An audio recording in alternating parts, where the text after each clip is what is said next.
پاشنیوەڕۆی ڕۆژی یەکشەممە مەسعود بارزانی سەرۆکی هەرێمی کوردستان بە یاوەری شاندێکی باڵای وەزاری لە حکوومەتی هەرێمی کوردستان کەشتە فڕۆکەخانەی نێودەوڵەتی واشنگتن و لەلایەن برێت مەگۆڕ هاریکاری وەزیری دەرەوەی ئەمریکا بۆ کاروباری عێراق و ئێران پێشوازی لێکرا.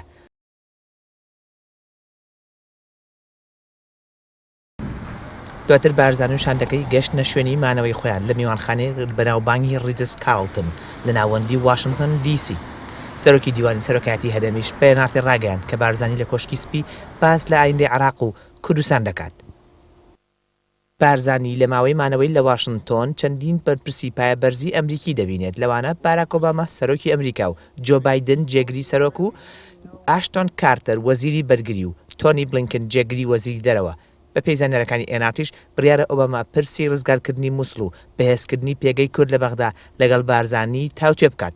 بەڵام فواد حوسێن سەرۆکی دیوانی سەرۆکایەتی هەرێم بۆ نارتی ڕایگەیان کە ئایندەی عێراق تەوەری سەرەکی گفتوگۆکانی بارزانی دەبێت لەگەڵ ئۆباما. بارزانی دەیەوێت لە نزیکەوە لە بۆچوونی ئەمریکا دەربارەی ئایندەی عێراق تێبگە، کایە عێراق وەک یەک وڵات دەمێنێتەوە یان نا. ئەزانی خۆ مەسلەی ئایندەی عێراق پێویستە باس بکرێت و کە باسی ئایندەی عێراقەکەی ئایندەی کوردستانیشی تێ هێ باشە عێراق بەرەو کوێ چێ، ینی ڕۆیەی ئەمریکا چییە لەسەر عێراق؟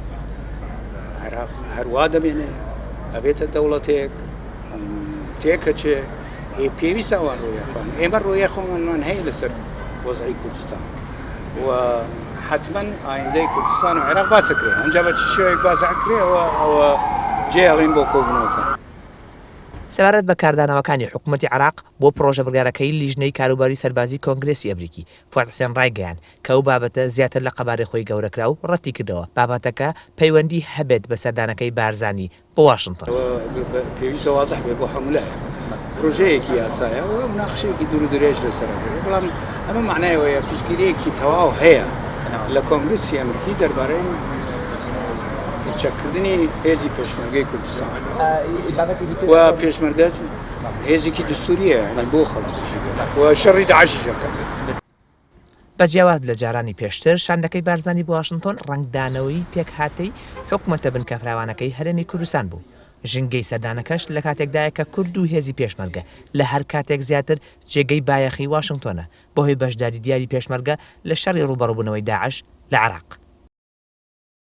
ئەوەی ئەم سەردانی بارزانی لە سەردانەکانی تری جیا کاتەوە ئەو گۆڕانکارانەیە کە لە عێراق و هەرێمی کوردستان هاتۆتە ئاراوە بە تایبەتی جەنگی ڕوبەڕووبوونەوەی داعش. پرسیار لە لێرە داکرێ ئەوەیە کە ئایا بارزانی بەم سەردانەی بە کۆبوونەوەکانی لەگەڵ بەرپرسانی باڵای ئەمریکا لە کۆشکی سپی و وەزارەتی دەرەوە وەزارەتی بەرگری ئایندەی عێراق و هەرێمی کوردستان یەکلایی دەکاتەوە؟ سەرکەوت شەمسەدین NRT واشنگتن.